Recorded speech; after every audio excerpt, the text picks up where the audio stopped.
Mount Abu Rajasthan की हसीन वादियों के बीच नेशनल मीडिया कॉन्फ्रेंस 2025 का आयोजन चल रहा है। 3 दिनों के इस सेमिनार में तमाम दिग्गज हस्तियां इसमें शिरकत कर रही हैं। भारत भर से आए मीडिया कर्मी, तमाम पत्रकार, तमाम संपादक और क्रिएटिव फील्ड के लोग इस सेमिनार में हिस्सा ले रहे हैं।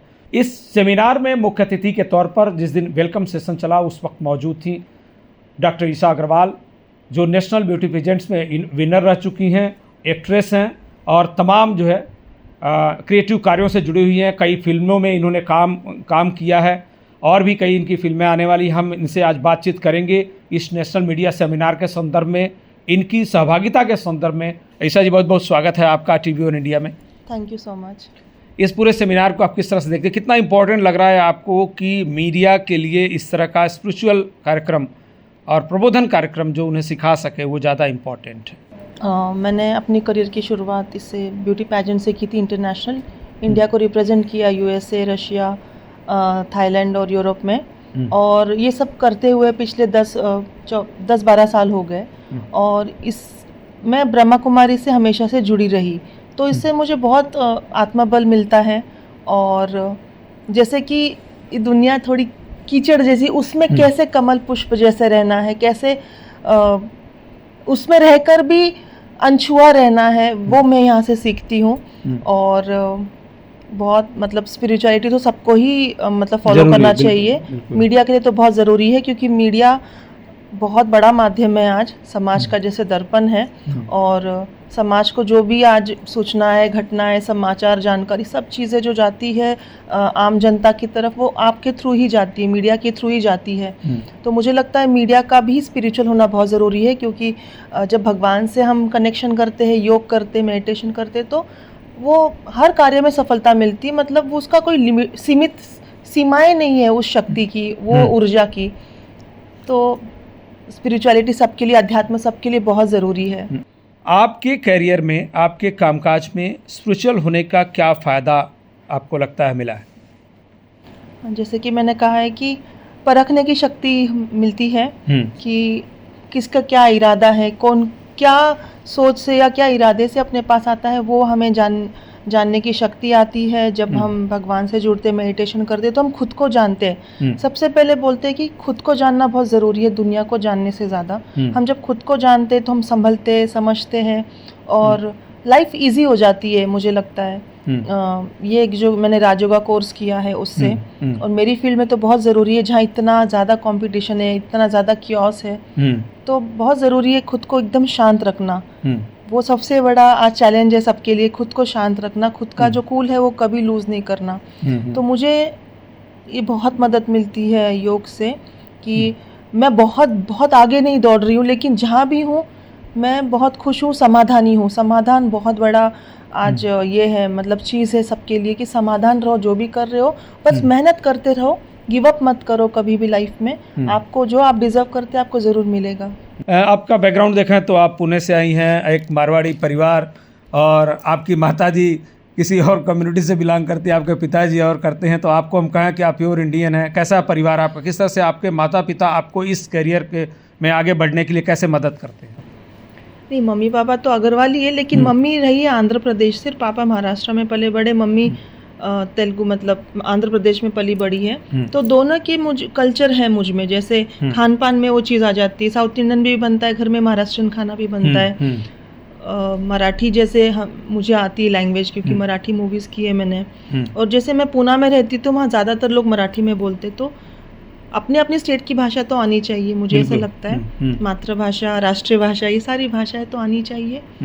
और इसका प्रभाव भी बहुत पड़ता है लोगों पे कि आपको आपकी जो भाषा, आप जहाँ रहते हो वो भाषा आती है। ने ये फिल्मी दुनिया का करियर चुनने के लिए कोशिश किया, तो उस वक्त उनकी क्या राय थी, क्या वो चाहते थे, क्या वो कुछ और आपको किसी और रूप में देखना चाहते थे, फिर आप एक्ट्रेस बन गई?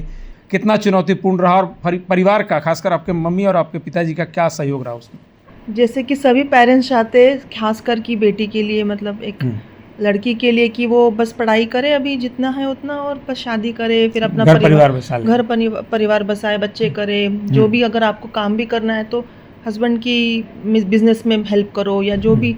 लेकिन मैं थोड़ा अलग, थोड़ा सा बोलते हैं ना विरुद्ध दिशा में मैं तैर रही हूँ।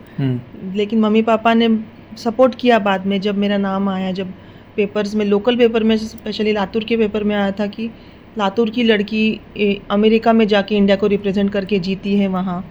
और धीरे धीरे फिर वो मेरे काम को समझने लगे कि भाई काम कोई भी अच्छा बुरा नहीं होता, वो अपने पे डिपेंड करता है कि हम उसको कैसे लें और हम क्या काम करें, हमारी नीयत कैसी है, हमारा चरित्र कैसे है, उस पे सब डिपेंड करता है। तो उनको तो फिर समझ गया, उनको तो सब भरोसा है मुझ पे और उन्होंने फिर सपोर्ट किया हर चीज़ में। आपकी पढ़ाई लिखाई कैसे हुई, कहाँ से हुई, पुणे से हुई या क्या क्या अपना पढ़ाई की, और अब इस फील्ड में इस एजुकेशन का कितना बेनिफिट हो रहा है? पढ़ाई मेरी बेसिक तो लातूर से हुई है, हायर एजुकेशन सिम्बायोसिस पुणे में हुआ। मेरा हुआ एमकॉम और business administration, MBA from symbiosis again. और मैंने न्यूट्रिशन का कोर्स किया VLCC से। तो मैं एक फ्रीलांसिंग न्यूट्रिशनिस्ट भी हूँ। अच्छा। और इवेंट मैनेजमेंट वगैरह बहुत सारे स्टडीज़ तो बहुत किया, लेकिन जब मैंने पैजेंट में मैंने इंटरेस्ट लिया कि मुझे कुछ तो ग्लैमर इंडस्ट्री में करना है, क्योंकि मैं बड़ी हुई ऐश्वर्या राय, सुष्मिता सेन को देख के, तो मुझे ऐसा लगने लगा कि मैं भी क्यों ना ऐसे कुछ करूं, इनकी तरह रैंप पे चलूं, टैलेंट दिखाऊं। मुझ में भी ऐसा लगता था वो चीज़ है, लेकिन उसके लिए आपको कोर्स, मतलब एक टीचर, एक गुरु की ज़रूरत होती है कि आपको वो सही दिशा में आपकी जो टैलेंट है वो आप बाहर ला के आपको सही मार्ग पे ले जाए। तो वो मैंने क्लास लगाई, उसके बाद फिर मैंने पार्टिसिपेट किया और फिर मैं जीती। और फिर उसके बाद तो मूवीज़ वगैरह करती गई। एक तमिल, एक तेलुगु मूवी किया, 2 मराठी मूवीज़ किए। और जैसे लॉकडाउन हुआ था, पूरी दुनिया थम गई थी, सब लोग घर बैठे थे, तो मैंने सोचा कि क्यों ना पेंटिंग भी करूं। तो मैंने पेंटिंग भी करना स्टार्ट किया। तो मुझे अभी लास्ट ईयर ही मौका मिला कि प्रेसिडेंट मैडम को पेंटिंग में गिफ्ट कर सकूं, डॉक्टर द्रौपदी मुर्मू जी। हाँ जी। तो उनको मैंने अपनी पेंटिंग गिफ्ट की, क्योंकि उसको मैंने एक एंजल स्वरूप, मतलब फरिश्ता स्वरूप की पेंटिंग की थी, जो मैं साल भर से कर ही रही थी। बहुत सुंदर आई थी वो। तो वो भी थोड़ा ब्रह्मा कुमारी इसको फॉलो करती है, तो उनको भी बहुत पसंद आई। अभी डॉक्टर ईशा का क्या विजन है, कहाँ जाना चाहती हैं, क्या बनना चाहती हैं, क्या और नए प्रोजेक्ट हैं जिसमें आप काम कर रही हैं? मैं बहुत ज़्यादा फ्यूचर प्लानिंग नहीं करती हूँ।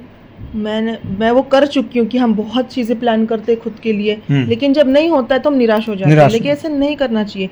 आज आप क्या कर रहे हो उस पर फोकस करो, तो आपका कल अपने आप अच्छा होगा। मैंने कभी नहीं सोचा था जो लाइफ में मैं आज तक मेरे को जो मिला है, जो मैं कर रही हूँ, कि मैं वो कभी कर पाऊंगी।